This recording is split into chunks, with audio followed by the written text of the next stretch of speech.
the week between Christmas and New Year's. Around here, we call that week shutdown. Shutdown means that we are not working on vans. We're not doing production on vans. What we're doing is making improvements to the shop area. Long needed improvements. Let me show you what we got going on in here. For starters, John is welding up a giant elevator trolley out of steel. This is 2x2-inch tubular steel, 1/8 of an inch thick. Okay, sure, it's overkill. That's our middle name here, overkill. What's this for, you ask? We are building an elevator. See those uprights that go alongside the door? Those are unistrut channels. And what we're doing is we've got trolleys, ball bearing trolleys that are gonna go up and down. So those trolleys get affixed to this massive elevator dolly. And with a winch motor and a remote switch, we're gonna be able to bring our big heavy stuff up and down off that loft. That loft has proven to be an excellent place for storage. Things we don't touch for a while, things we want protected and out of the way. Right now, we've been limited to bringing anything up and down into that loft that we can handle by hand up this crappy set of stairs, this ladder stair thing that rolls around. So the next project that we haven't started yet, but we know exactly what we're gonna do, we're gonna build a landing right over that doorway, like a 3x6 landing. And we're gonna build a set of stairs that come down to the landing. You come across the landing, and another set of stairs will come right down to this spot on the floor. Now you can see how they're gonna intrude on the door opening. Well, the bottom 3 or 4 steps are gonna be hinged in a superstructure of their own, hinged on wheels. And when we need to bring a van in here, we just unclip it and swing it out of the way, and we can bring the vehicle in. So these are 2 major projects that have to get done before we move any further. And here's another project.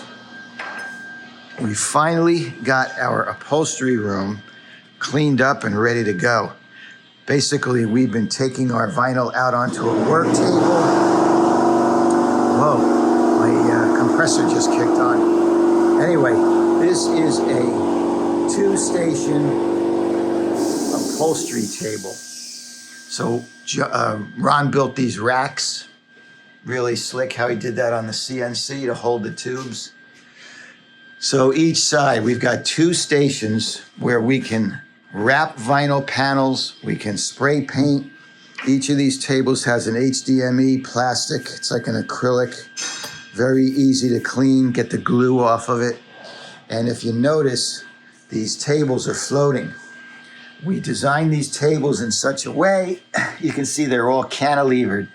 They're lagged into the studs in the wall, and then the supports go back to the wall. And that leaves the entire underbelly here open for storage, which is a big deal in the shop. Over here, I've got a small dolly with some of the flooring that I keep in stock. I don't generally stock a lot of flooring. I'll wait to see what the customer wants to select, and then we'll just go buy it. But there are certain floors in the mini-me's that are repeating, so I do keep that on hand. And you can see this is a little quick temporary fix. We can't put legs on this end of the table because they would get in the way of rolling these dollies or storage in and out of the space, including in and out of this doorway. You can see it would be in the way. So this is a removable support piece, and it's adjustable, it's tunable. I can kick it up where I want, and then I throw the sandbag on it, and the table is perfectly plumb and level. So this is gonna be really nice.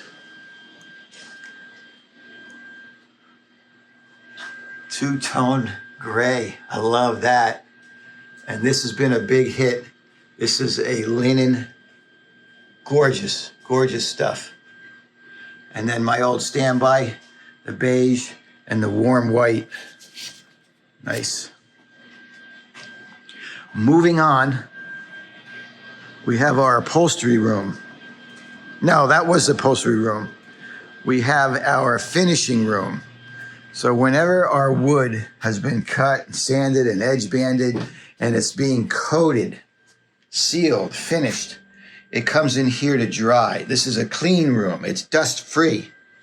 And you can see here, for instance, these are all drawer faces made out of walnut. This one is not finished. This is edge banded and it's been sanded. It's ready to be finished. All these others have been finished with Osmo. We generally do 3 coats of Osmo, sometimes 4 in high traffic areas. But you can see this is an unfinished walnut, and this is the same exact walnut, came off the same sheet with Osmo. How beautiful that is, right?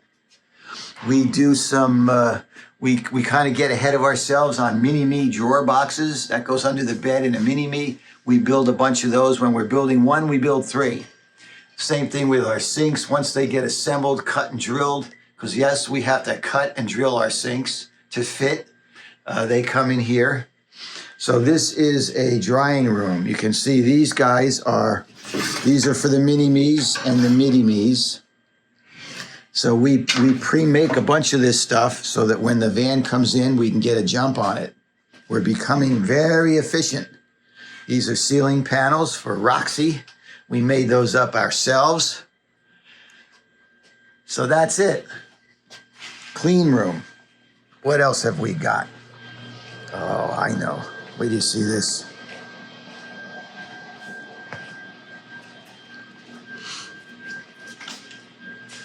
I was able to pick up this compressor from the gentleman that moved out of this space.